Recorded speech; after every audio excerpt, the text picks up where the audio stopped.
Bueno, Miquel, te vas a dejar llevar porque estamos a gusto, ¿no? Exactamente. O sea, hemos empezado a gusto. Exactamente, a gusto. Ideas fresh, mentes on point, un espacio único donde todo es... Así brevemente, ¿qué es el Club de Roma? Bueno, el Club de Roma se creó en el año 68 en Roma, por eso se llama Club de Roma. Lo crearon una serie de científicos, de empresarios, de intelectuales, de humanistas, que en aquel momento, en el año 68, pues estaban preocupados ya por el devenir de la humanidad. La verdad es que siempre tenemos que estar preocupados, porque siempre pasan cosas, no digo nada hoy en día. Pero el año 68, pues fíjate, el año 68 fue el Mayo francés, el año 68 fue la Primavera de Praga, el año 68 fueron los asesinatos de Robert Kennedy y de Martin Luther King en Estados Unidos, el año 68 fue una matanza de estudiantes en México, el año 68 aquí estábamos en plena dictadura franquista y en estados de excepción.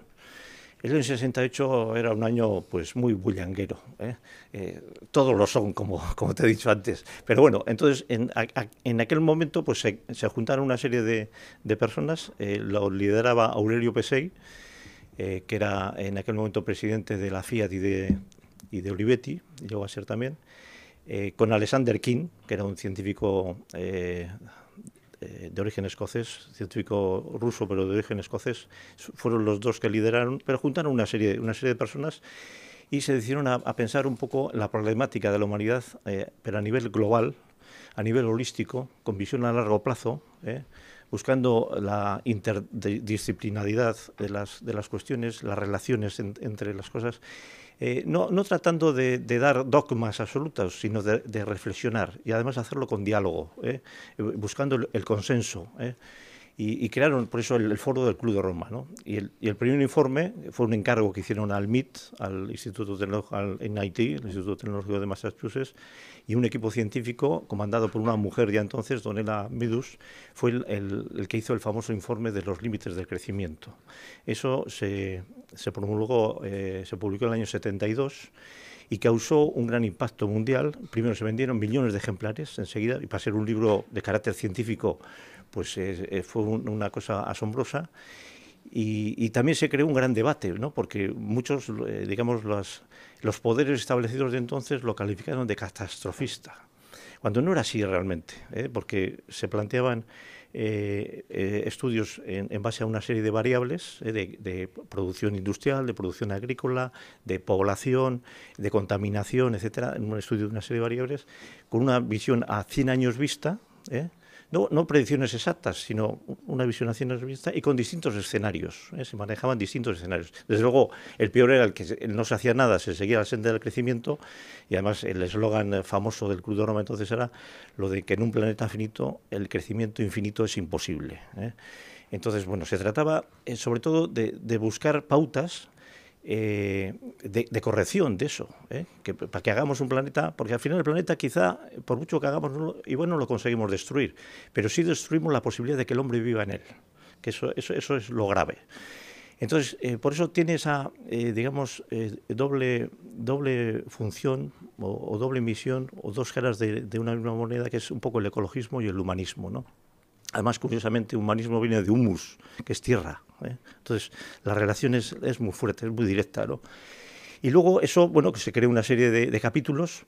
Uno de los líderes también fue un bilbaíno, Ricardo Diez-Zorleiner, estuvo también en el grupo inicial y fue nombrado también ilustre de Bilbao, con muchos otros amigos nuestros, y fue el que creó además el capítulo español del Club de Roma. Lo creó en el año 76 porque estuvieron a que no coincidiese con la dictadura. No se quería en dictadura tener el Club de Roma en el Estado español. Y luego, el año 96, eso fue el año 76, y al año 96 se creó un grupo vasco aquí, en Euskadi, que lleva un poco los hitos, los parámetros, las ideas del Club de Roma, y trata eso, pues lo que hacemos son fundamentalmente conferencias, debate, que por lo menos hacemos una al mes. En mayo hemos hecho 2, pero normalmente es al mínimo una al mes, y para reflexionar sobre temas que llamamos temas frontera, un poco que se escapan del día a día, aunque hoy en día no sé qué se escapa del día a día, ¿verdad? pero eso, que miren un poco con perspectiva de largo plazo y sobre todo buscando el diálogo entre las personas, el consenso, no el ruido, no el insulto. Para que salga la luz, pues se trata de hacer reflexiones conjuntas, libres, con libertad de pensamiento entre una serie de personas. Nos solemos juntar normalmente pues entre 60 a 100 personas, pues un viernes, además es de 1:30 a 5:30, 6 a veces, con comida incluida, con lo cual pues la gente se relaciona también, apagando los móviles, pudiendo tomar la palabra, haciendo preguntas libremente a los ponentes, en fin, se trata de eso, de tener un diálogo y de cazar cosas, porque lo ideal es que todo el día podamos catar cosas nuevas, porque estamos todos necesitamos aprender todos los días algo. Es decir, no pensar que lo sabemos todo, sino que alguien nos puede aportar cosas, y además nos puede aportar cualquiera. A veces aquí en esto no solo el ponente, sino preguntas interesantes de la concurrencia, ¿no? Claro, ahí, o sea, lo que buscáis en esa frontera, ¿no?, del conocimiento, sí, y del análisis dentro del contexto, claro, decías 68, bueno, siempre los contextos demarcan urgencia, ¿no? De algún modo siempre somos hijos del tiempo y ahí estamos siempre pensando que ese contexto es el peor, pero parece ser que no, ¿no? Que siempre no tenemos límites, ¿no?, a la hora de conquistar pues cotas, tanto en lo positivo como en lo negativo, que es muy humano también. Hablabas del humanismo conectado con la tierra de forma ¿no?, como muy brillante, muy simple, muy clara, que creo que estos debates traen eso también, ¿no?, claridad.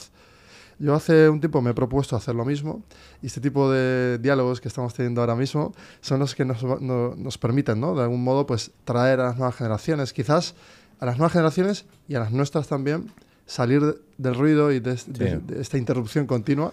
Sí, yo concretamente, es más cuando, bueno, llevo varios años metido en el ajo de este tema, y estaba ya en la junta, tenemos una junta directiva en el Grupo Vasco, y estaba ya en la junta directiva hace años, y hace 4 años me pasaron un poco los bártulos de, digamos, la dirección del asunto, o la coordinación que llamamos, ¿no?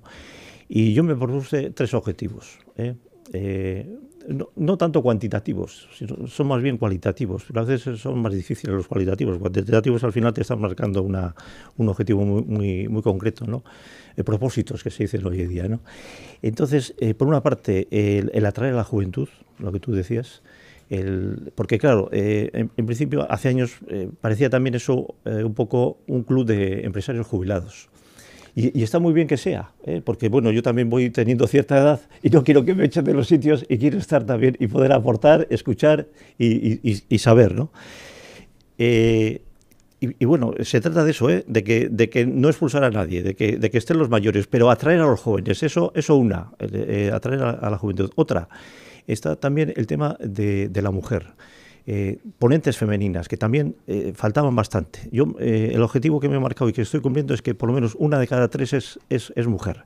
Voy a intentar que sea incluso 1 de cada 2, el 50%. Y también en la asistencia a las ponencias, ¿no?, en los que concurren, que también hemos ampliado también. Y incluso estamos en conferencias en 40-50% de presencia femenina, que creo que es importante, porque hoy día además la mujer ocupa todo tipo de espacios de cualquier nivel, y bueno, es bueno que esté presente en todos, porque aporta, y además, bueno, es más o menos el 50% de la humanidad, pues más o menos el 50% es lo lógico que esté en cada sitio, es lo lógico. No se trata de imponer nada, sino dejar que la lógica fluya, funcione.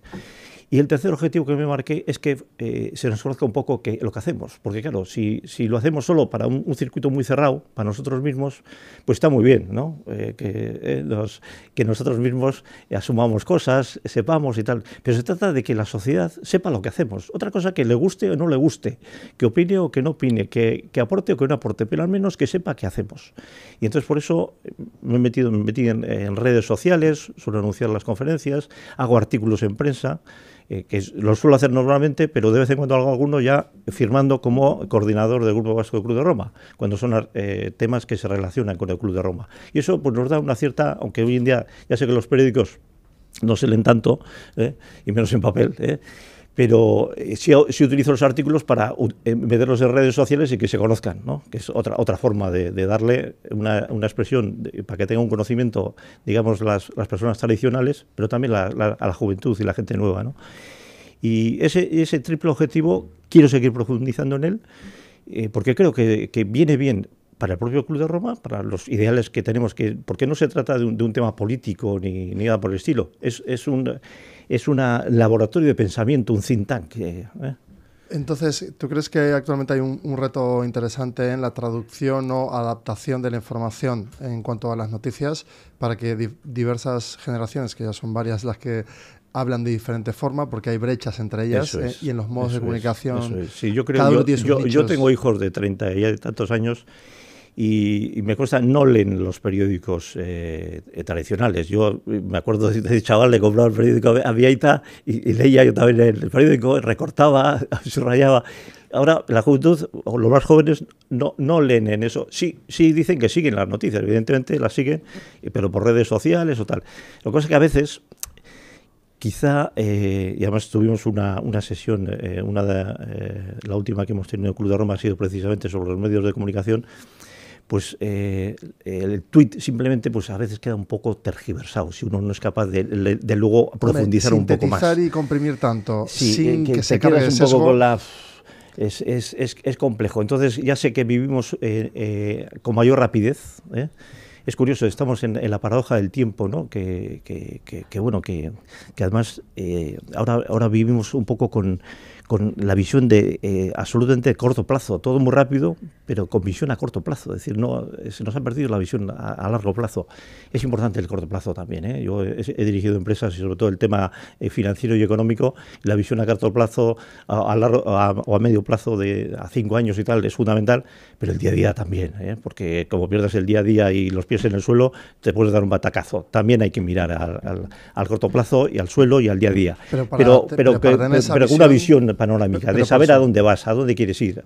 Pero para tener esa visión, tú tienes que estar conectado siempre a cómo se está comportando y a qué está reaccionando la sociedad, porque a partir de ahí el consumo cambia también, el modo de consumo, tanto desde lo económico en macro, que lo estudias, pues eres economista, analiza las variables, pero luego hay otras variables más irracionales que hay que estar atento también, ¿no? A eso. No, yo además cuando estudié economía, ahí se podía en mis años estudiar o general o empresa. Yo cogí general, precisamente porque siempre me ha gustado lo general, lo holístico, el tener esa perspectiva global, ya desde chaval, sin saber lo que era la economía. Luego sí digo que soy economista de vocación porque realmente me gustó cuando la conocí, la economía. Pero esa economía general y global, aunque luego también tengo que reconocer que la que me ha dado de comer es quizá la economía de empresa, que luego hice un MBA, un MBA en Deusto, porque estudié en Sarrico la licenciatura. Y eso sí, lógicamente, llevar la dirección financiera o la dirección general de empresas, pues es lo que te da lo de más el día a día y demás, ¿no? Pero siempre me gustó esa perspectiva del conocimiento global, general, del saber hacia dónde vamos o hacia dónde podemos ir. No de que te lleven los acontecimientos, sino de que tú sepas un poco hacia dónde incluso quiere ir tu propia vida, aunque sea mentalmente. Es decir, mientras hablabas, te estaba viendo, claro, de joven, tomando muchas decisiones ¿no? y en diferentes capas. Claro, ¿cómo hiciste para encajar, uno, lo operativo? Es decir, bueno, tengo que tener una carrera, el contexto de esas épocas era absolutamente diferente al de hoy, mucha más presión, mucha más que hoy todavía, ¿no? Y más constreñido el individuo. Pero por otro lado, tuvo esa visión general de comprender aquello que sucede. Entonces, o sea, ¿cómo has encajado eso, ¿no? De lo que vives y de lo que te hubiera gustado vivir? ¿Hay algo ahí o has logrado hacer un equilibrio, un balance en toda tu carrera? Bueno, lógicamente, también uno cuenta con las personas que tiene al lado, ¿no? Mi mujer me ha ayudado mucho también lógicamente, es la persona con la que llevo pues casi 50 años, ¿no? Entonces, bueno, que empezamos de chavales y tal, y ha sido siempre un soporte fundamental en mi vida, ¿no? La familia, los hijos, en fin. Yo creo que me han permitido también el poder tener distintas facetas, que es muy complicado, es muy complicado. Ah, exacto, a eso iba. Sí, no es fácil, no es sencillo. Mira, el otro día nos decía Silvia Zimmerman del Castillo, que es la copresidenta del Club de Roma Internacional, a la actual, porque hay dos y ella es copresidenta, y vino aquí a Bilbao a dar unas charlas a Bilbao Metrópoli 30 y de paso nos dio en el Club de Roma. Y nos decía la dificultad que es y lo ligo con lo que estaba hablando ahora, el ser humano. Que el ser humano no es fácil. el construir, se tiene que construir, es un esfuerzo. Lo fácil es dejarse llevar, y por eso hay tanto, digamos, bestialidad en el mundo, porque son gente que se deja llevar, que no se construye como persona, con valores, con ideas, intentando aportar a los demás. Eso es costoso. Lo fácil lleva tiempo. Lo fácil es hacer lo contrario. Pues lo mismo lo otro. Es decir, cuesta el construirse a uno mismo. Es decir, digo, mira, soy el director financiero, el director general de esta empresa que es muy importante, tal, pero además soy una persona y tengo ideales. Y tengo quizá otros criterios. Igual en la empresa tengo que conseguir los beneficios de determinada manera, pero me gustaría hacerlo de otra también. Y igual soy crítico respecto a eso que yo mismo estoy haciendo. Que yo mismo estoy haciendo. Claro. Entonces necesito el mentalmente absorber otras cuestiones que me den la libertad como persona. Porque el hecho de estar incluido en una estructura determinada no quiere decir que sea solo eso. Eres una persona. Has dicho libertad y qué malentendido está la libertad ahora, ¿no? Hay mucho uso de la palabra libertad sí. Por todos los lados, pero yo entiendo tu libertad es esa unicidad, ¿no? En la que tú te desprendes para ser individuo, pero no por egoísmo ni por desprenderte de alejarte, sino por comprenderte. No. Sí, para luego, ¿no? Por con vocación ayudar. Y si puedo aportar a los demás, aporto.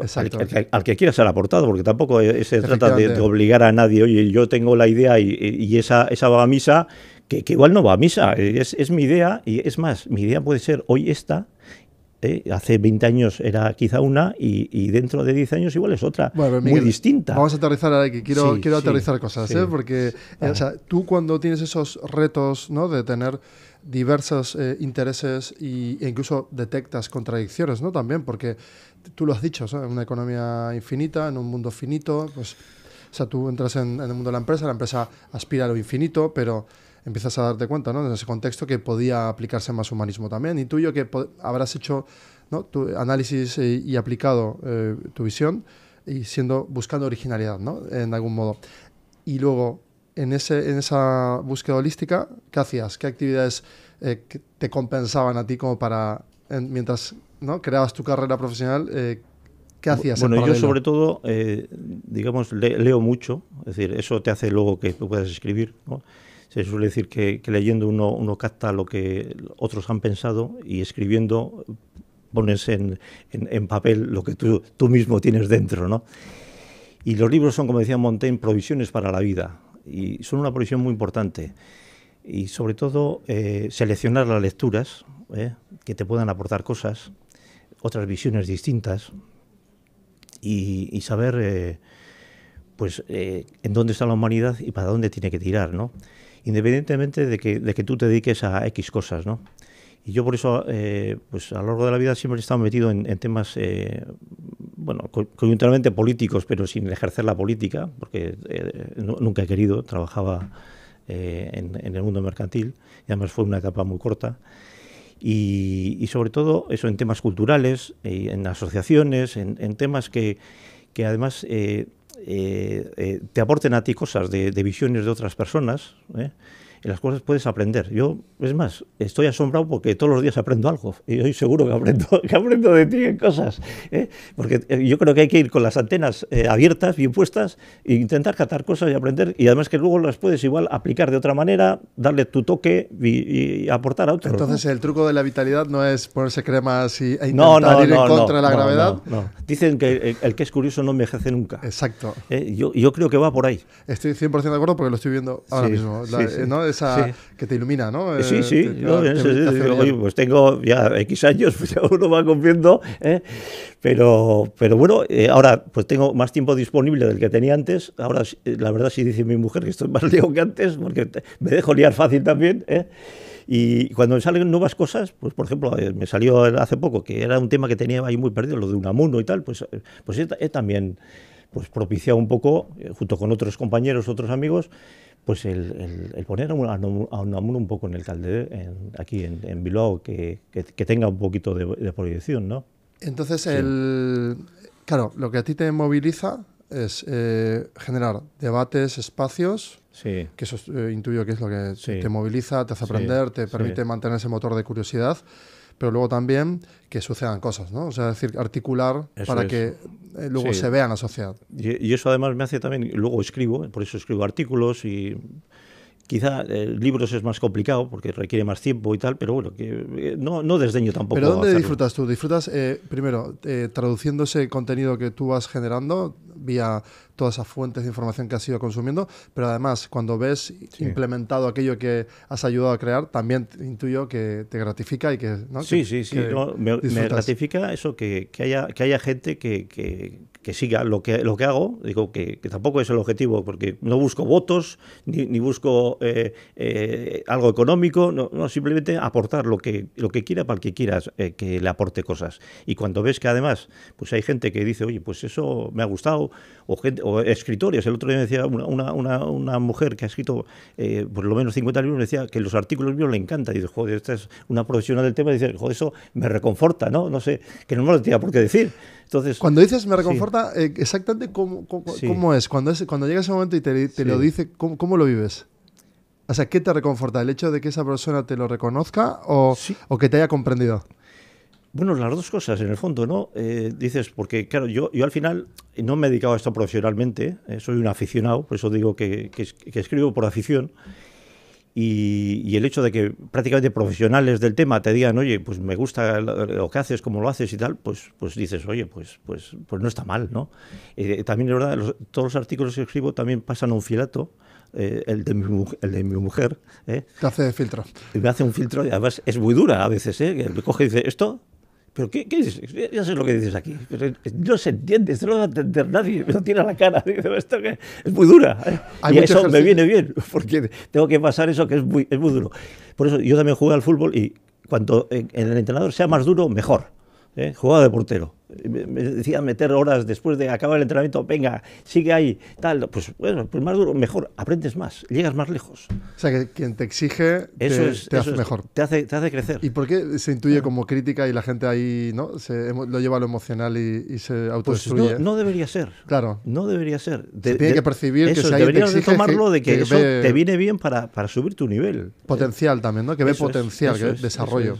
Eso, que al final es una crítica constructiva. Y además joder, mi mujer pues no me va a decir para herirme, ni el entrenador de fútbol para fastidiarle al jugador, ni el de la empresa para decir, no, sino es porque porque ve que puedes tener un potencial mayor, que no lo estás desarrollando, y así, pues igual consigue que lo saques.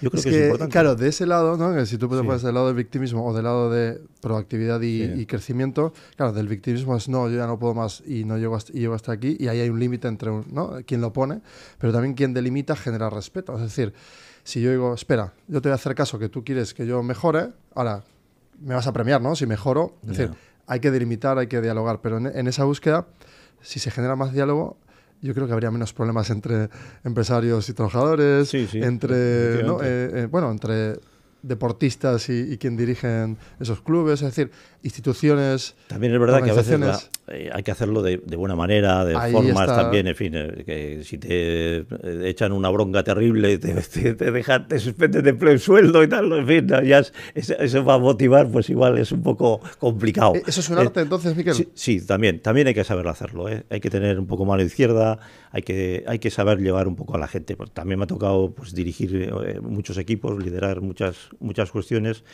y tienes que buscar el punto, que a veces no es fácil. Y además las personas son distintas también. Igual a una persona una bronca directa lo entiende y le viene bien, y otra no. A otra igual le tienes que hacer pues comprender el asunto de otra manera. Es decir, la gestión hay que adaptarla también a las personas. No hay un esquema general de decir, hay que aplicar esto, pum. No.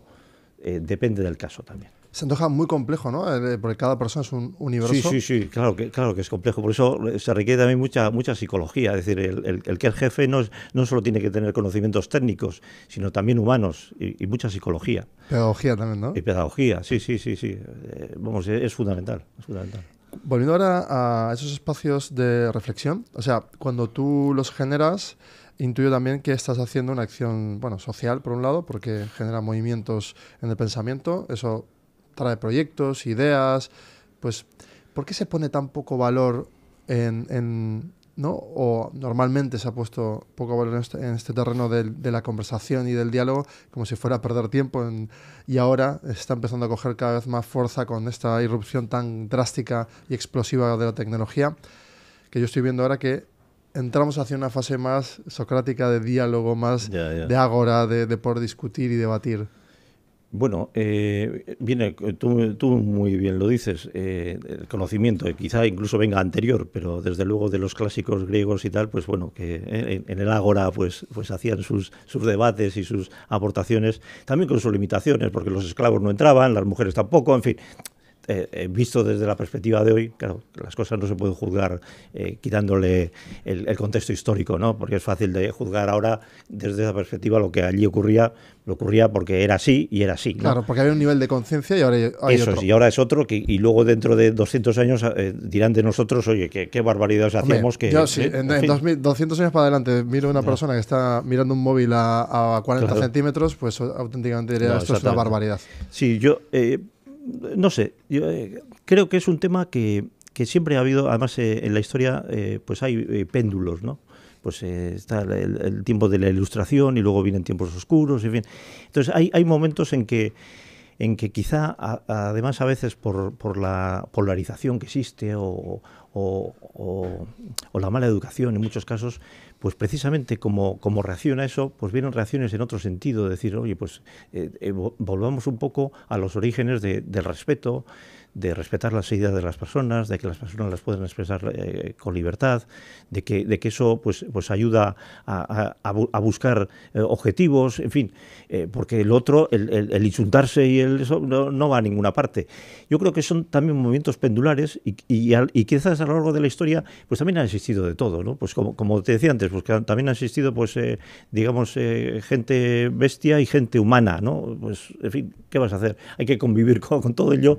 Lo malo que muchas veces que a los libros de historia han pasado precisamente la peor gente. Es decir, porque no creo que los Atila o los Julio César o los Napoleón, etcétera, pues tuvieran mucha humanidad. No digo ya nada los Stalin, los Hitler y demás, en fin. Y son los que han pasado los libros de historia. Resulta que muchísima gente que igual aportaba muchas cosas, pues ha pasado un poco más desapercibida. Eso es la pena. Estuve hace poco en la mezquita en Córdoba y veía las firmas, ¿no?, de quienes fueron pues haciendo esa reconstrucción o esa unión de culturas y siempre me he preguntado, ¿no?, desde el punto de vista de arquitectura, si tuviese firma cada uno de los ladrillos y supiésemos, ¿no?, dónde, en el piso donde vivimos, supiésemos quién lo construyó, cuánto tardó. Es decir, cuando omitimos la información no asignamos valor. Entonces, al no asignar valor, ese desconocimiento... No, pues queda la pirámide del faraón tal, pero resulta que para construir la pirámide del faraón, pues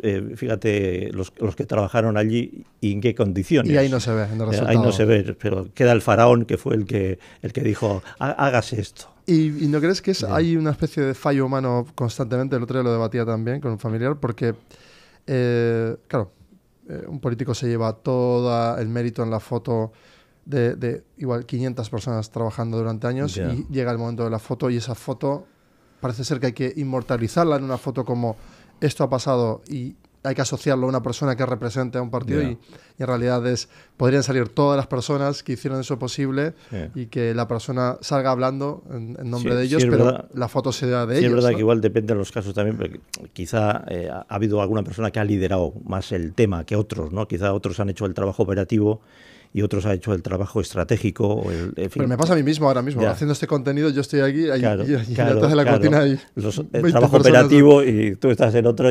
Pero es igual de operativo este. Sí, también, pero tienes la otra base. Vale, es un operativo que tienes otra base operativa. Es mucho más...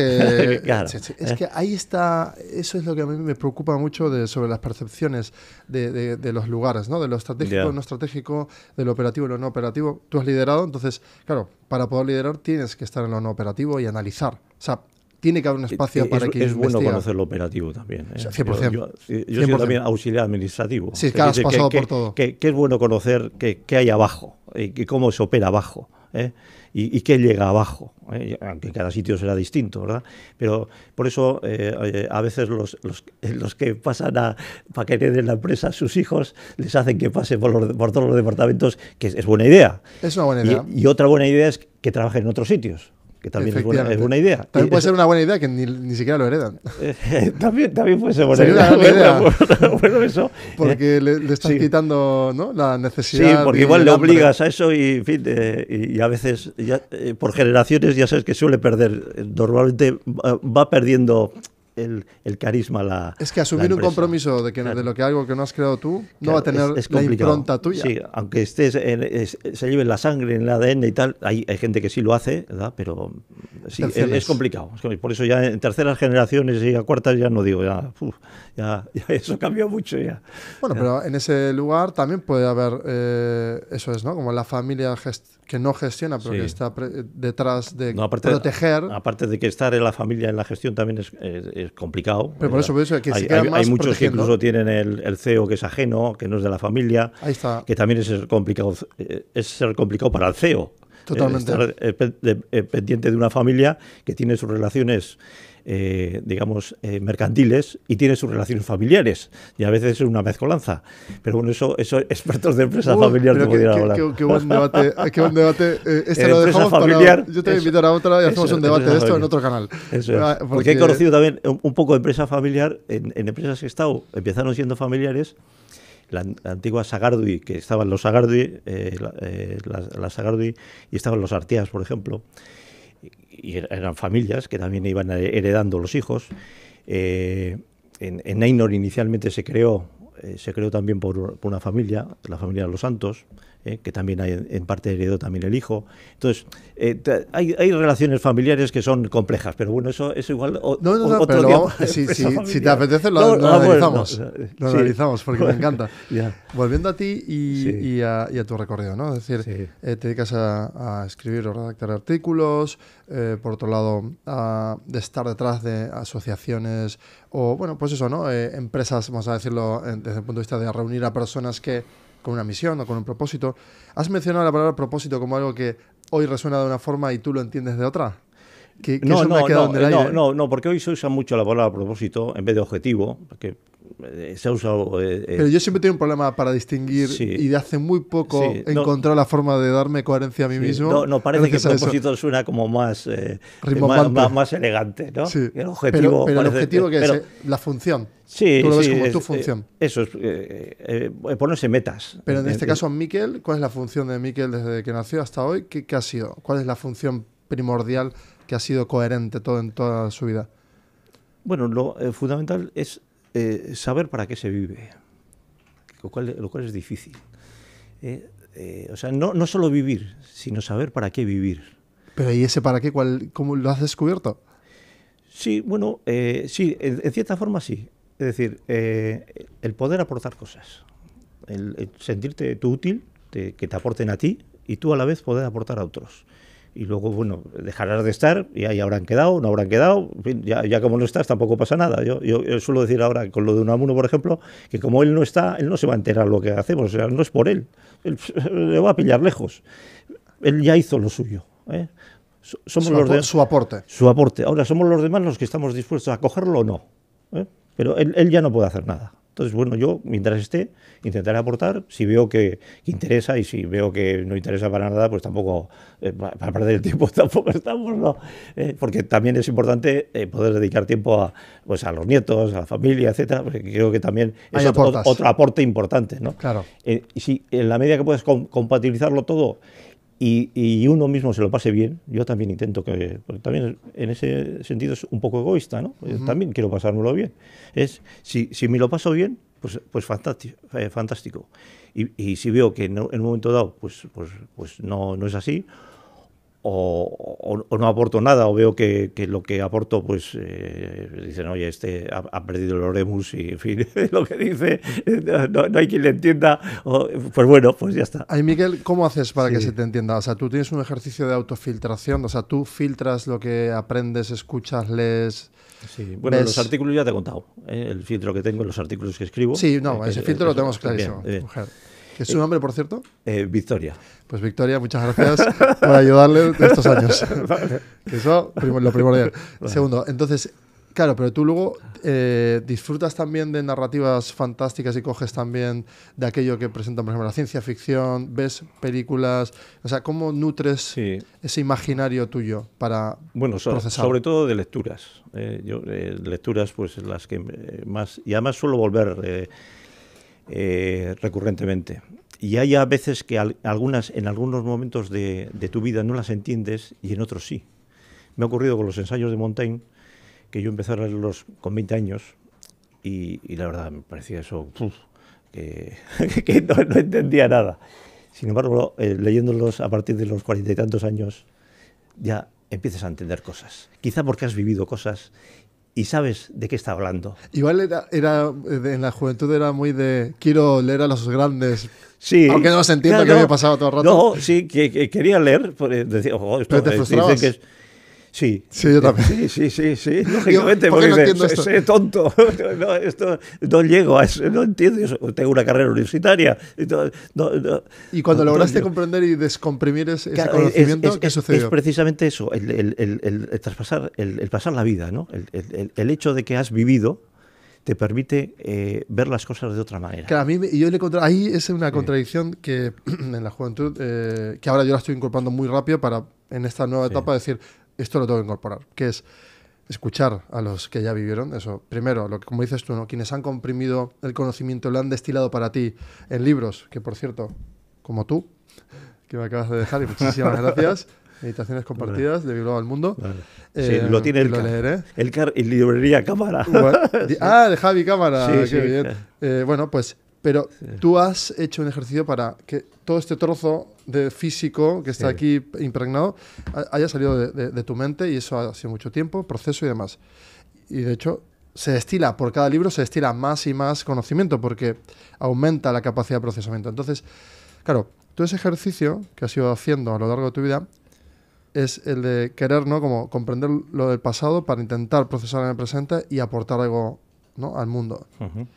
¿Crees que estás en ese momento de haberlo logrado? ¿Qué te queda por decir? Estoy en proceso. ¿Y qué te queda por decir? Yo sigo en proceso. Digamos que este es un partido de fútbol que no ha terminado, y que sigue. No sé si luego habrá prórroga o penaltis, o no lo sé. Pero mientras el árbitro no pita el final, pues el partido sigue. Y entonces esto, lo que te decía antes, sigo dispuesto a aprender cosas. Siempre te pueden aportar temas. Por ejemplo, no hace mucho pues salió el libro también del infinito en un junco de Irene Vallejo, que me encantó, que habla de libros además, y es más reciente. Y bueno, siempre, y luego pues de ponentes y eso que voy conociendo también, que vamos invitando a los distintos temas que ando organizando. A Sierra Lea. Sierra Lea. Bueno, a Sierra Lea es un... Sierra Lea es un fenómeno, te digo también, pertenece al Club de Roma, al Grupo Vasco y a la Junta Directiva del Grupo Vasco. O sea, le tenemos a Sierra Lea. Aparte de haber sido ponente con nosotros, fue ponente hablando de temas culinarios, que es los que han metido, pero le tengo previsto también de ponente de otros temas, claro, que es también muy importante su aportación en otras cuestiones, sobre todo de futuro de país, de hacia dónde vamos. A eso quiero llegar. Eso es. A eso quiero llegar. Sierra Lea es un elemento muy importante también en eso. ¿Y por qué es importante? Porque intuyo que trae ideas, que trae visiones, sí, sobre todo con una visión también holística, internacional, a largo plazo, que se sale un poco de la caja. Eso te aporta, eso te aporta muchísimo. ¿Hemos pecado de no comprender a nuestras mentes brillantes, quizás? Sí, pero es que nunca han sido comprendidas. Realmente llegan al poder quizá mentes no tan brillantes. A lo largo de la historia, en general, no vamos a decir siempre, en general, y en casi todas partes. A la política no se dedican las mejores mentes, por desgracia. Las mentes brillantes tienen que brillar por otros sitios, porque la política se exige otro tipo de cuestiones, lealtades, peloterismos, otras digamos que es una organización morales a veces, ¿no? Bueno, pero que es una dinámica sin entrar en la sin entrar, crítica, general. Eso es, por entender como a nivel sistémico, el propio sistema que se creó para representar, luego para perdurar, pues igual que tiene te voy a decir una serie de mecanismos. Algo políticamente incorrecto. Vale, creo que los políticos están poco valorados económicamente incluso. Deberían tener mejor valoración económica, sobre todo los de puestos elevados. Bueno, lo mismo que en la empresa.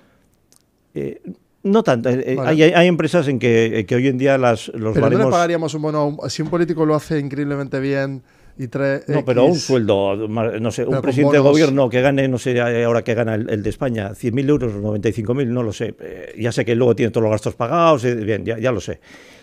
Pero en fin, no puede ser. Eso sí, a la mínima se le corta la mano. ¿Me entiendes? O sea, no, vamos, no puede ser. O sea, que esté bien pagado, sí, pero hay que cumplir y no hacer cosas raras, evidentemente. Estamos en tiempos muy convulsos, Sí, pero muy convulsos. Y casi diría que en un estado de gravedad. sí. ¿Por qué la gente no termina por mojarse y mojarse descomprimiéndolo de no decir lo que opina para contrarrestar al otro, para destruir al otro, sino exponer? ¿Por qué no todo el mundo expone en sus Pues no lo pequeños sé. territorios, expone lo que ve? ¿Por qué no? ¿Por qué hay un pacto de silencio en todos lados? ¿Por qué? ¿Por qué? O ¿Por no esas lo- lealtades, O no lo por sé. esas dinámicas? No sé, en el mundo político, ¿no? Si te refieres a eso sobre todo, pues han entrado también las figuras de asesores, que yo creo que no han ayudado mucho. No han ayudado mucho. Pero tiene lógica tener asesores Sí, también, ¿no? sí, El otro día sí, estaba sí, reflexionando sí, sobre esto, pero no parece llegué a que- concluir. o no sé qué se busca, ¿no? Pero efectivamente, por ejemplo, ahora el partido de la oposición, pues podrías poner, mira, yo haría esto. No tanto criticar lo que es evidente, lo mal que es. Eso, evidente, eso ya lo sabemos, eso no aporta Soluciones. nada, no aporta nada. ¿Qué harías tú? Exacto. ¿Qué harías tú? Eso es lo que hay que hacer a todos los niveles. Oye, yo haría esto, otra cosa que luego puedas o no, en fin, ya se verá. Pero ¿cuáles son tus ideas? Sobre el 5% de aportación al gasto en la guerra? Opina. No digas, no, está mal hecho pero tú estás de acuerdo con el 5%, darías un 2%, no darías nada. ¿De dónde sacarías lo que pones ahí? ¿De dónde recortas? Mójate. Es que no vale decir, Claro. no hablo por el partido ahora de la oposición de España solo, aquí también ha ocurrido, no vale decir el líder, yo estoy dispuesto a liderar lo que el pueblo quiera. No. No. Tú di lo que opinas y el pueblo dirá si eres tú el que debe liderar. Ese no es el trabajo. Eso es, pero es que se va al otro, decir, no, yo lidero lo que... Pero no, Pero mójate, yo ¿no? sin cargar Sí. sobre un lugar ni No, en no, otro, sí. lo que veo es que en pequeños espacios, y lo analizo constantemente, las personas tienden a coger una deriva bueno, todas las generaciones ya, todas, de no querer o estar como ya agotadas o cansadas y pensar que si abren un debate va a ser algo angustioso, doloroso, que va a dejar quizás hasta una imagen negativa. Y hay una especie de fractura, ¿no?, en la que ya nadie quiere mojarse, nadie quiere hablar, pero por una cuestión de que ya de eso no se habla porque si no trae problemas. Ya. De eso no se habla porque si no va a debilitar mi posición donde estoy. Y yo no puedo poner en riesgo mi puesto de trabajo, no puedo poner en riesgo mi empresa. Yo, en mi caso, no puedo andar opinando de esto porque si opino, ¿qué va a pasar? Pues... Y la gente que trabaja, ¿qué va a pasar? Entonces, claro, todo el mundo tiene miedo. Entonces, ¿por qué todo el mundo tiene miedo? ¿Y por qué al final porque no veo a nadie castigando a nadie diciendo hay que tener miedo, no veo un autoritarismo de facto, Ya. sino está como en el aire, ¿no? Sí, se y intuye. y luego lo que pasa es que, claro, surgen los extremismos y el voto pues se puede derivar hacia populismos y hacia gente que busca soluciones fáciles a problemas complejos, ¿no? Yo creo que sí, se tiende a no mojarse, pero es un error, porque al final dices, pues es que te afecta, quieras o no, te afecta. Y tú dices, no me mojo, pero resulta que te están duchando, y no te estás enterando. Y te va a afectar a ti, a tu futuro, a tu familia, a tu forma de funcionar. Sí, ya sé que lo que pasa es que ha ocurrido siempre también, Es decir, por ejemplo, lo de las críticas a la juventud, si uno lee a los clásicos, pues desde Platón ya decía, la juventud de hoy en día cómo es, ¿no? Efectivamente. Y claro, siempre ha ocurrido que la juventud, pues hay juventudes de todo tipo, y habrá juventudes que se mojen, que tengan opiniones. Ya sé que ahora estamos en tiempos complejos, porque incluso cuáles son las diferencias entre derechas e izquierdas, los fracasos históricos que ha habido también de cuando pues la izquierda pues puso el socialismo real en funcionamiento, lo que ocurrió, la derecha que se pone demasiado, digamos, rígida y pasa a un neoliberalismo y puede producir también cuestiones terribles. Fíjate, China, que se está convirtiendo en un... Pues resulta que es una mezcla de confucianismo y marxismo. En fin, eso sí, si Confucio y Marx levantaran la cabeza, ¿qué dirían? ¿Qué dirían? Porque realmente les extrañaría mucho todo ese tema. Es un mundo muy complejo, pero yo creo que lo que decía antes, si uno está, por una parte, lógicamente, tienes que comer todos los días y uno sabrá hasta dónde se puede meter en las cosas, lógicamente, pero es bueno tener la mente libre, ¿no? Es decir, el que al menos tenga su opinión, otra cosa que luego igual no se te haga caso, pero a veces los pequeños granitos que cada uno pone, pues a veces se hacen un granero grande, ¿no? Y la forma es que se empieza granito a granito. Absolutamente. Como no pongas tu granito, no puedes pretender que haya un granero grande. ¿Y dónde están los demás? No pienses qué hacen los demás, piensa qué haces tú.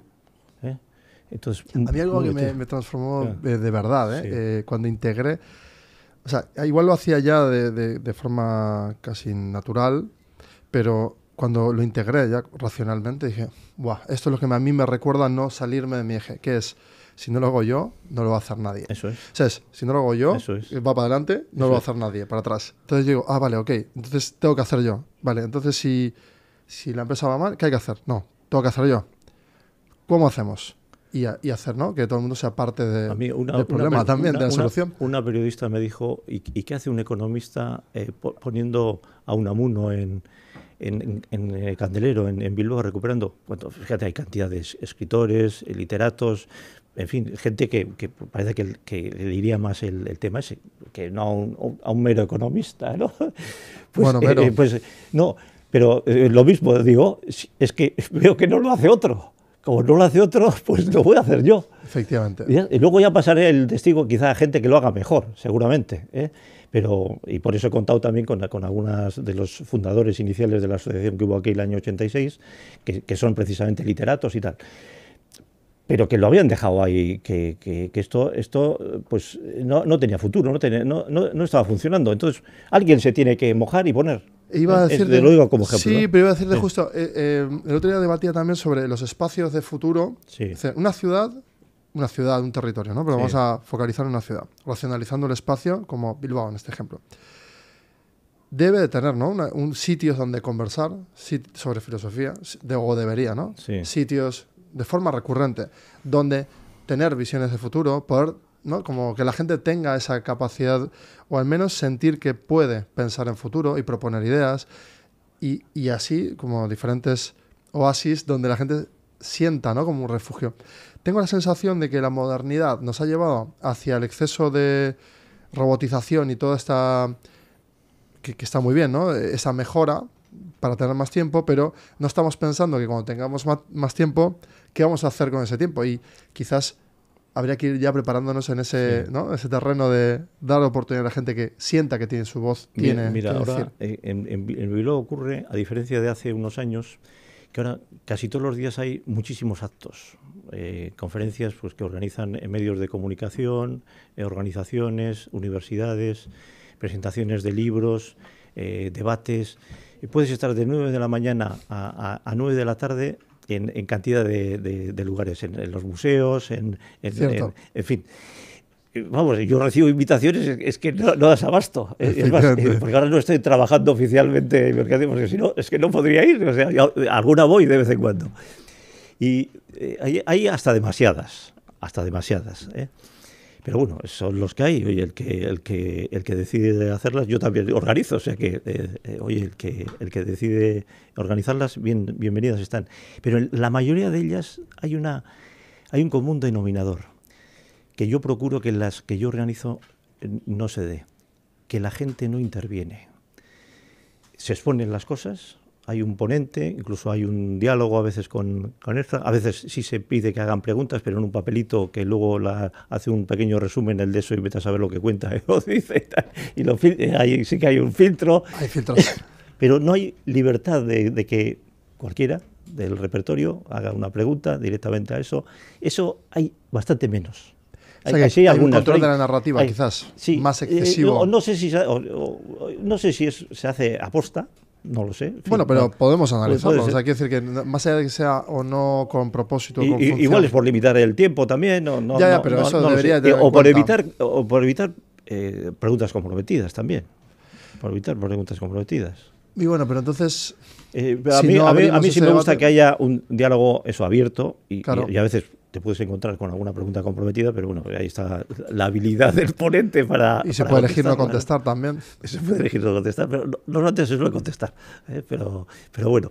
Pero eso sí me ha llamado la atención en general, ¿no? Pero Sí. a eso iba, que, o sea, Sí. un evento es, o sea, la palabra evento y dentro de ese Sí. espacio que se crea durante esas hora, claro, es tan, ya lo vives tú, ¿no? Para darle ese formato, ese estilo, ese itinerario, esa agenda, esa editorial, el tono. Claro, es muy difícil, ¿no? Tienes que ir acotando y creando reglas para que suceda en realidad ese diálogo más fluido, Eso es. que se permita. Claro, ¿tú crees que quizás está habiendo un exceso más de notas de prensa comunicadas que de diálogos propuestos con libertad? No, sí, a veces se hacen eso, se organizan cosas precisamente para que salga en prensa, para que se vea que, más que buscando lo que se diga, que se vea que lo he hecho. La foto, Eso es. Pero cuando lo importante es lo que aportes. la reflexión. Eso es. Entonces, bueno. Bueno, ahí lo dejamos como un análisis Sí. que igual es a tomar en cuenta, ¿no? Porque si invertimos, siempre estamos invirtiendo recursos, tanto las empresas como las nuestras, que estamos ahí como generando también lo mismo que tú, espacios de diálogo y demás. Quizás ahí está la clave, ¿no? Es decir, vamos a darle a la ciudadanía más participación, vamos a generar también programas que resuman, con ese think tank que decías tú también, ¿no? De que vaya recogiendo datos. Algo que yo he visto, que no sé si te pasa, es que cuando tú abres el diálogo, aparece la acción, Sí. pero luego cuesta a lo largo del tiempo mantener la acción. Sí. La acción como que cae, ¿no? Sí. Es decir, ese ímpetu de querer ayudar, pero luego ya el día a día como que absorbe. Igual faltan programas para mantener esa acción e integrar a las personas en esas acciones que igual desean, pero que no pueden completar. Sí. Lo que pasa es que, claro, ¿qué nos ocurre? Que el día a día nos come.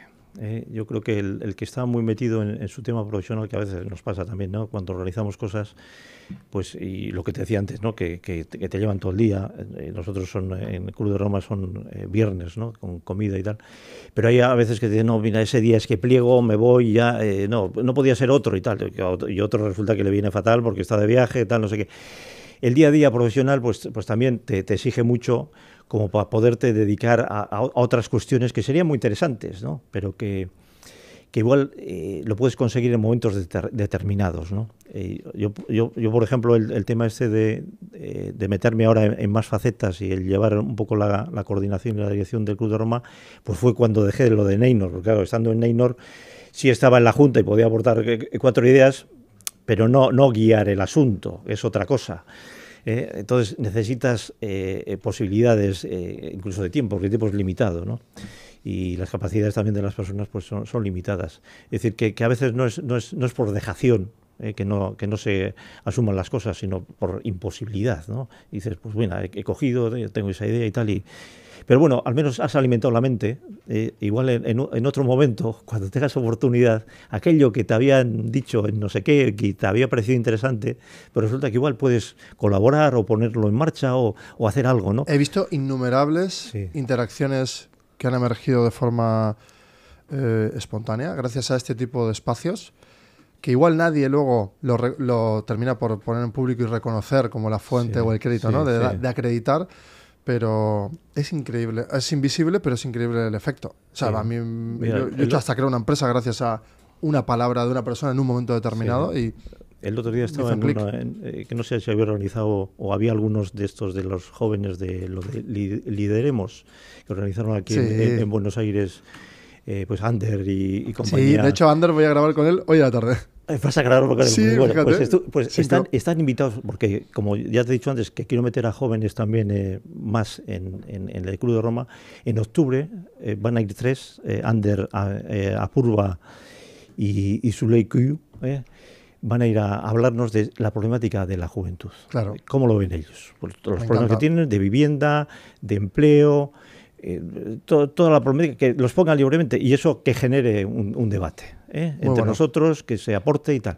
Y estuve en la que ellos organizaron el otro día en Buenos Aires, que he visto a algún compañero tuyo que estuvo grabando allí también. Sí. Y me pareció muy interesante, porque estuvo el de La Salve y el de Cuchabán. Lo de Fácil, sí. Eso es, lo de Fácil. Eso es. Pues estuve en ese, que me invitaron ellos, y eso son temas que además va gente joven, va gente más mayor, se interactúa. Luego además queda el que no puede ir, queda grabado y luego lo puedes ver, que es un poco ese mi propósito. Hoy. Mi función está y también nosotros hacemos en el Club de Roma eso, Te quiero decir que lo grabamos también, lo subimos a la web y el que no ha podido ver, pues tiene la ponencia y el debate, salvo que el ponente no haya querido por lo que sea, es grabado y a su disposición para que lo vea cuando quiera. Con lo cual es también muy importante que aportas eso, o sea, los que no pueden ir, porque y hay gente que solo va igual a la conferencia y al debate no se ha podido quedar, lo tiene grabado. Si tú consideras, que algún invitado que tú consideres, traerlo aquí y que yo pueda profundizar muchísimo sobre cualquier exposición también y ayudar también a la exposición.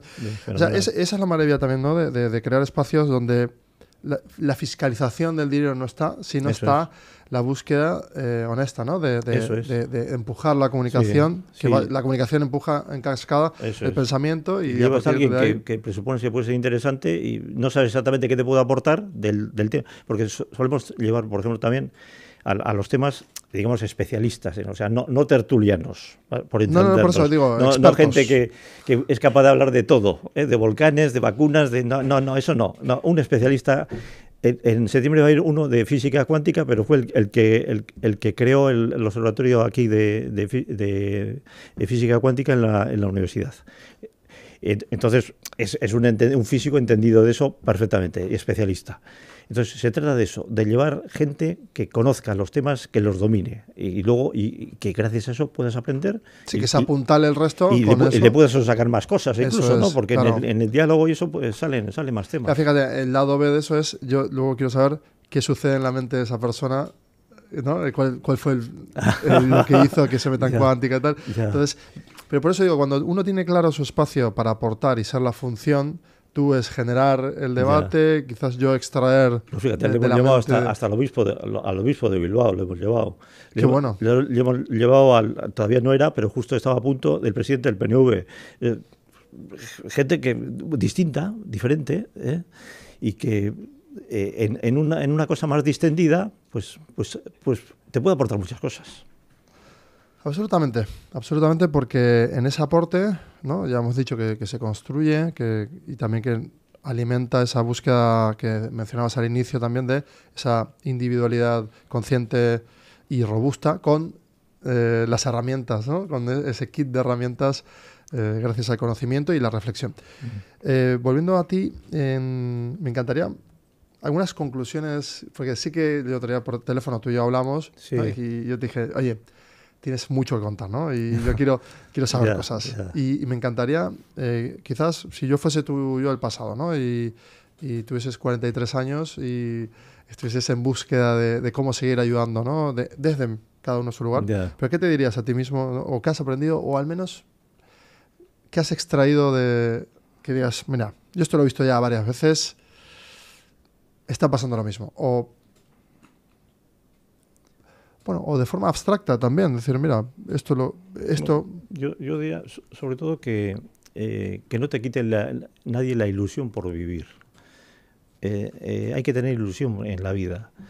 Que no te quejes demasiado. Es decir, solía decir Gracián que la queja desacredita. Y el que mucho se queja, más desacreditado queda. Busca cómo aportar cosas. Busca cómo ilusionarte. No busques tampoco tanto que te motiven los demás. No, motívate tú. Motívate tú mismo. Y ten ilusión por la vida y además intenta que sea contagiosa. Que los demás, los que andan contigo, pues que también la tengan, en la medida de lo posible. Porque eso pues son vitaminas para la vida, ¿no? Es decir, te hace hace años leí en Busca de la Excelencia, que era un bestseller empresarial en los años 80, que además analizaba las empresas más importantes del mundo de aquel momento, que seguramente ahora no sería ninguna, ahora son otras. Y venía una frase que a mí me encantó, porque además ligaba la economía con la vida, ¿no? Y venía a decir que los beneficios para una empresa es como la salud para las personas, absolutamente necesarios, absolutamente imprescindibles, pero que no son el motivo de su existencia. Eso es. Entonces, tanto las empresas no existen por ganar dinero, tienen que ganarlo porque si no, mala cosa. Existen por otra cosa. Antes lo que decíamos del propósito, el objetivo, llámale como quieras. Tienes que buscar otra cosa. Y la vida, lo mismo. O sea, no estás para pasar la vida, simplemente, oye, tengo salud, voy a hacer un poco de ejercicio para mantenerme bien y tal. Busca un sentido a tu vida, busca un propósito a tu vida. Eso es fundamental. Cuando lo encuentro, ¿no? Yo ya, por ejemplo, me he tardado y lo he encontrado, entonces ya es como el deportista de élite que ya sabe que tiene que ir a por su marca, ¿no? Ya, vale, ya sé que tengo que correr. Esto lo dialogaba con mi madrina el otro día, y que ella es deportista de élite y con récords. ¿No? Y dice, no, yo empecé a correr y me di cuenta, claro, cuando fui a una prueba me dijeron, no, pero ¿cuánto has corrido? No, he corrido 1 hora y media, pero ¿cómo? Ven a entrenar ya mismo aquí. Claro, ella no había visto que eso tenía valor, ¿no? Es decir, el hecho de correr y con... Entonces ahí empezó a hacerlo de la marca, ¿no? Y mejorarla. O sea, cuando tú encuentras realmente esa función, a partir de ahí empieza como esa búsqueda de la excelencia ya, ¿no? Ya de forma cíclica y repetitiva. ¿Eso lo has vivido tú? ¿Ha habido un clic en algún momento en el que tú dijiste, vale, ok, ya sé? Yo creo que siempre lo he tenido asumido. Otra cosa que igual no del todo entendido internamente, ¿no? Pero por eso ¿Pero cuándo lo entendiste? Pues mira, cuando leí esa frase, que igual era con 20 algo años, no me acuerdo el libro de cuánto es, de los años 80, en fin, pues dije, coño, esto es así. Ahí está. Cuando tú comprimes, haces el clic, ¿no? Claro. Creo, puede ser ese momento. Igual hubo otros momentos también, ¿no? Pero te ayudan por eso otros que han reflexionado en su momento y te aportan cosas y eso que igual ya lo estabas asumiendo, porque yo creo que siempre he tenido eso, de la ilusión por vivir y tal. Pero igual sin ser muy consciente de que precisamente es lo ideal o es lo que yo digo, volviendo a lo que te decía al principio, que no se trata de dar lecciones magistrales a nadie, es lo que yo pienso, o me ha venido bien a mí, igual a otros no, les va a otros mejor otras cosas. Por ejemplo, a mí no me gustan las películas de terror, porque digo, ¿para qué voy a pasarlo mal? No, me gustan cosas que me aporten cosas positivas, digo, bastante terror y la realidad, ¿no? Entonces, en la ficción quiero que algo me relaje, me dé otra cosa. Y respeto a otros que les gusten, ¿no? Porque, oye, cada uno tiene sus gustos, ¿no? Pero bueno, entonces tú has tomado buenas decisiones, porque bueno... he intentado. Sí, pero claro, si estás bien rodeado, tienes una mujer que te cuida y tú le cuidas a ella y hay equilibrio en eso, ¿no? En que hay amor. Bueno, o sea, es decir, cuando se va conquistando esas buenas decisiones tomadas o no tomadas, esa contención va permitiendo que tú... Llega un momento en el que tú haces ese clic, ¿no? O sea, casi por obligación, pero el eje central es siempre estar haciéndote preguntas, ¿no? Que eso lo has dicho todo el rato. Esa curiosidad sí está. Sí. O sea, ese clic llega porque ese libro llegó después de 45 libros anteriores que te llevaron a ese libro. Sí. Y lo has dicho antes también, que has ido decidiendo esos libros o por recomendación. Sí, no, y a veces ya te digo que retomándolos con el tiempo, como te decía antes de Montaigne, ¿no? Que cuando lo empecé a leer dije, esto no es para mí, y luego cuando lo retomé, pues dije, esto sí. Pero ¿no? podemos concluir que entonces que el clic no llega, tú no sabías cuándo iba a llegar, tú sabías que estabas tomando decisiones de buscar. Y además es que tampoco uno busca que le llegue un clic, uno vive, ¿no? Vive intentando pues lo mejor que puede hacer para su vida, para la vida de los que le rodean, para los demás. Pero bueno, siempre he sido curioso y me ha gustado aprender cosas. Y además he ido con la mente abierta, siempre decir, oye, pues lo que sé, ahí está, pero igual tengo que retocar cosas. A lo largo del tiempo sientes que en tu generación, tú has ido viviendo contextos y tiempo, ¿crees que hay momentos de la adultez que la gente empieza a aquilosar su mentalidad o a encerrarse en pensamientos ya porque va asumiendo que sabe mucho de algo y ¿Prefiere quedarse? Eso ¿Envejece la mente? No, ahí. yo no creo que va con la edad, porque lo he visto de gente joven también. Muy bueno. De gente muy joven que pensaba que sabía todo. Yo me acuerdo que cuando fui a estudiar el máster, que lo hice en Donosti, en la antigua de San Sebastián, había uno que iba también allí a estudiar y decía, a mí esto no me va a aportar nada, porque yo ya tenía 20 algo años también. Había trabajado 6 meses en algún sitio y tal. Sabía todo. Esto no me va a aportar nada. Entonces, ¿para qué has venido? ¿No? Entonces, pero hay gente que tiene, ya te digo, independientemente de la edad. Yo creo que eso depende un poco de la persona. Hay gente que igual piensa que pues ¿quién me va a enseñar a mí cosas? Yo soy yo y ya me vale. Y yo creo que pienso yo, es mi pensamiento, que es más positiva la otra actitud. Es decir, oye, solo sé que no sé nada, ¿no?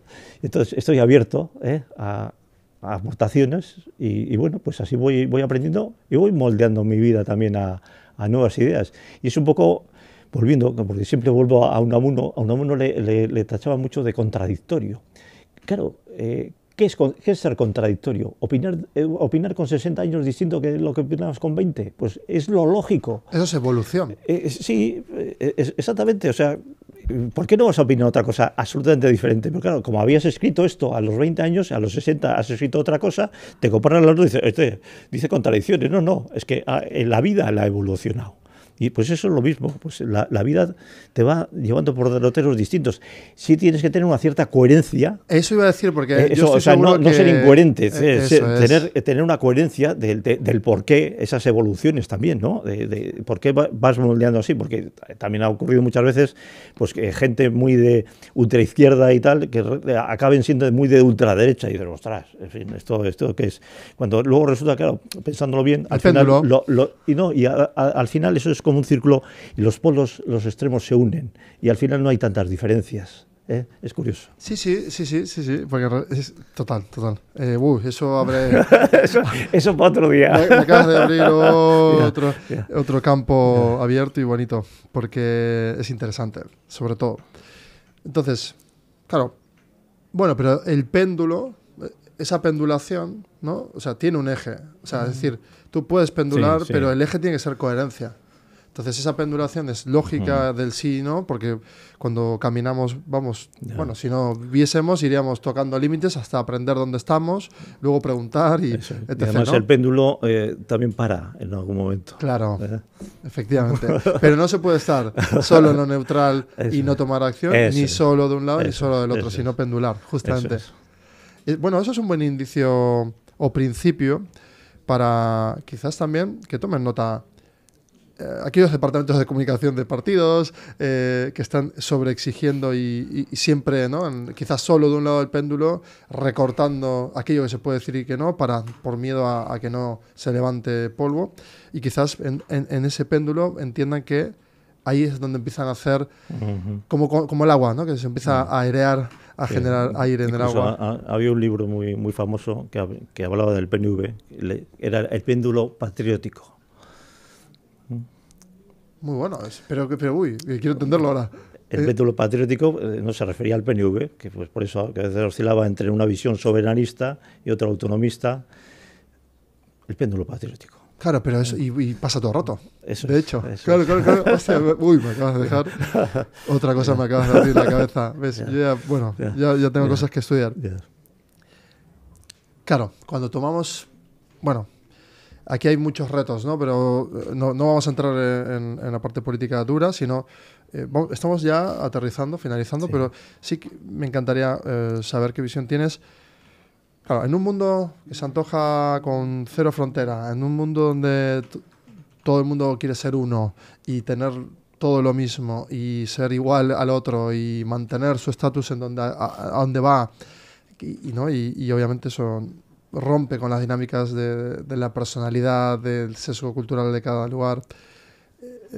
Claro, ¿cómo mantenemos identidad sin imponerla a la vez que evolucionamos hacia la modernidad y nos vinculamos con ella? Al menos aquí, pero bueno, aplica a todos los sitios. ¿Hay una fórmula, hay una serie de pasos a tomar? ¿O es pura apertura mental y convivir con lo de siempre y con lo nuevo? Hombre, yo creo que sobre todo tienes que procurar eso, tener una mentalidad abierta para todo tipo de cuestiones, es decir, sin perder tu identidad, tus señas de identidad, porque pues al final también las tienes y te marcan y bueno, tienes también un antecedente. Yo, por ejemplo, pues no tengo 8 apellidos vascos ni 64 como Unamuno, suelo decir que tengo infinitos, lo cual no es ningún mérito, porque eso te viene dado y lo tienes y podría haber sido pues de cualquier otro lugar del mundo, o sea que no tiene ningún mérito. A partir de la 40ª generación ya eres del mundo. Sí, no tiene ningún mérito, pero dice que parece que eso te impele a seguir ese legado, es decir, oye, que se mantenga en cierta forma nuestra identidad, que no sea subsumida en otras. Claro. Y bueno, pues pero eso a la vez hay que conjugarlo con ser o procurar ser ciudadano del mundo, con la mente abierta, decir, oye, pues sí, respetar lo nuestro, que nos respeten, pero nosotros también lo ajeno, lo de los demás. Y bueno, al final lo que decía también pues Sócrates, ¿no? que todos los humanos somos hermanos, ¿no? Cosa que se lleva hoy muy mal y no se respeta en absoluto, ¿no? Pero yo creo que es importante, ¿no? El conjugar las dos cosas es complicado, claro que es complicado. Volviendo a lo que hablábamos al inicio, lo fácil es dejarse llevar, por el no esfuerzo. Pero cuando te dejas llevar, cuando alguien se queda quieto en el medio del agua, la corriente lo va a llevar. Ahora, si se mueve y nada, pues va a ser parte de algo. Sí, por eso te tienes que mover. Claro. Tienes que, por una parte, también hacerte respetar, que no es, vamos, no tienes que hacer o consentir que te pisen, sino que hacerte respetar en tus propias ideas y en tu propio pasado, en la propia idiosincrasia de tu pueblo, en tus formas de ser, pero a la vez ser permeable a las demás y ser abierto a las demás y poder aportar cosas al mundo. Es decir, creo que no es contradictorio lo uno con lo otro. Hay gente que parece que dice, no, es que tenemos que ser solo nosotros mismos, y otros no, es que tenemos que ser solo ciudadanos del mundo. No, ni lo uno ni lo otro, las dos cosas. Sí, pero bueno, por ejemplo, cuando tú llegas a un espacio nuevo y vienes de otro, o sea, lo que primero que haces es indagar o es de hecho comprender, o al menos sería lo ideal, ¿no? Mira, ¿sabes lo que nos se decía mezclen? El otro día Silvia Zinerman, además la copresidenta del Club de Roma Internacional, que cuando en las migraciones, ¿no?, tanto si vienen aquí como si nosotros vamos, etcétera. Claro, ¿qué ha pasado? No se trata solo de habitar el espacio, sino de asumir la memoria. No se trata solo de ocupar el espacio, de estar, sino de asumir la memoria. La forma de integrarse es asumir la memoria del sitio. Es decir, porque si no, se forman guetos y sigues siendo el que eras del sitio donde venías y no te relacionas con el resto. Entonces no estás asumiendo la memoria del lugar. Y también nos puede pasar, nosotros también hemos sido un pueblo inmigrante, ir a otros sitios, que es bueno que mantengas también tus raíces y que no las pierdas. Pero tienes que asumir la memoria del sitio al que vas, porque para eso has ido a otro lugar. Tienes que asumir aquello. Entonces, es el conjugar las dos cosas, habitar el espacio y asumir la memoria. Muy buena forma de verlo, porque eso hace que las personas también en esa delimitación, ¿no? Decir, oye, aquí hacemos así y cuéntanos cómo lo haces tú. Y en esa búsqueda hay un respeto, ¿no? Porque hay un diálogo de ambas partes. De hecho, el otro día yo, ¿no?, discutía con una persona y de repente me dice, no, pero esto es mi costumbre y solo lo hago una vez al año. Y digo, espera, cuéntamelo más. Dice, no, es que esto lo hacemos, mira, lo hacemos con mi padre, Y yo, que os reunís en familia. Y de repente a mí me sentí una empatía absoluta y dije, yo estaba discutiendo, porque ahí estaba confrontando con una persona por choque cultural, y de repente comprendí que para esa persona era importante en ese punto concreto, y que yo también podía hacer, ¿no?, un descargo de mi urgencia de tener que mantener las condiciones tal como yo quería, y ahí cedí y ambos nos unimos y nos dimos un abrazo. Y dije, pero qué imprevisto esto, ¿no? Porque yo quería tener la razón en algo, pero luego dije no, dije venga, baja. Y ahí nos comprendimos. Y él también, en ese caso, hizo el mismo ejercicio. En momentos de tanta presión social y tanto... Porque estamos en una confrontación, una crispación, tanto en digital más todavía, porque en digital, pues luego en la calle no lo vemos tan así, pero en digital está todo el mundo como gritando, ¿no? Hay mucho grito, mucho en mayúsculas o gente muy crispada.